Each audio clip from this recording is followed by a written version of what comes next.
হাতিবাগান নাম, কিন্তু হাতি তো দেখা যায় না। সিরাজ যখন কলকাতা আক্রমণ করেছিল তখন তার হাতিগুলিকে এই বাগানেই রাখা হয়েছিল, আর তারপর থেকে এলাকার নাম হয়ে যায় হাতিবাগান। আবার অন্য একটি মত বলে এখানে নাকি একজনের বাগান বাড়ি ছিল, যার পদবি ছিল হাতি। মেহতাব চাঁদ মল্লিক সেই বাগান বাড়ি কিনে নেন। হাতিবাগান বাজার তৈরি করেন মেহতাব চাঁদ মল্লিকই।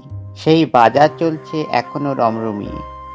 হাতিবাগান বাজারে কিন্তু দ্বিতীয় বিশ্বযুদ্ধের সময় জাপানি সেনা বোমা ফেলেছিল, তবে সেটা ফাটেনি বলে বেঁচে গেছিল হাতিবাগান বাজার।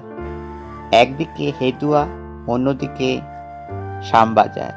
একদিকে সেকালের ইতিহাস আর অন্যদিকে একালের ট্রাফিক। এই সব কিছু নিয়েই বহাল তবিয়তে রয়েছে হাতিবাগান।